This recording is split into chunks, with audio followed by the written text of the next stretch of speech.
শুভ সন্ধ্যা বন্ধুরা, তোমরা সবাই কেমন আছো? আশা করি সবাই তোমরা ভালোই আছো। আমিও কিন্তু বেরিয়ে পড়েছিলাম। আচ্ছা, কেন আমি বেরিয়েছি আর কোথায় আমি যাচ্ছি চলো তোমাদের সাথে আমি শেয়ার করি। আসলে তোমরা জানো আমি কয়েক মাস আগে কিন্তু আমি তারাপীঠ গেছিলাম।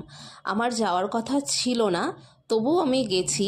মানে হয়ে যায় না যে যাওয়ার কথা থাকে না তবুও আর কি হয়ে যায়, সেটাই আমার সাথে হয়েছে। তা আমি মনে মনে ভেবেই নিয়েছিলাম ওখানে যদি যাই আমি ওখান থেকে একটা শিবলিঙ্গ নিয়ে আসব। তা তোমরা তো দেখেছো যে আমি অনেক দোকান ঘুরে কিন্তু আমি শিবলিঙ্গটা নিয়ে এসেছি। আসলে আমার খুব ইচ্ছে ছিল ওখান থেকে একটা শিবলিঙ্গ নিয়ে আসার, আর তোমাদের সাথে আমি তখন শেয়ার করতে পারিনি, কেননা আমি ওই ভেবেছি তোমাদের সাথে আমি শেয়ার করব ঠিক এইরকম যখন পুজো দিতে যাব তখন। দেখো তো আমার শিবলিঙ্গটা কেমন হয়েছে।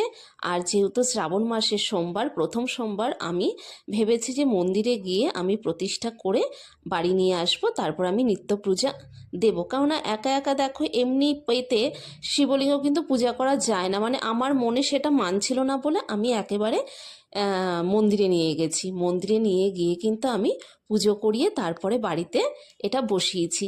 আর দেখো যেহেতু গঙ্গার জল, দুধ, তারপরে তোমার গিয়ে মধু, ঘি, তারপরে পঞ্চশস্য, তিল, ফুল, এগুলো সব কিছুই লাগবে।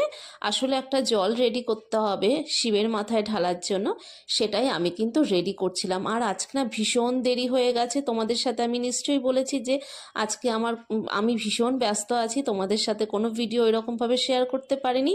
আর দেখো আমি কিন্তু সমস্ত কিছু গুছিয়ে নিয়েছি এবার মন্দিরে যাব বলে। আর এই যে চলো আমার সাথেও তোমরা মন্দিরে যাবে। তা দেখো কেমন হয়েছে আমার সাজানোটা আর গোছানোটা। এই হলো আমার ফুল পুরো গুছিয়ে নিয়েছে যে আমি মন্দিরে নিয়ে যাব বলে। চলো টাটা, এর পরের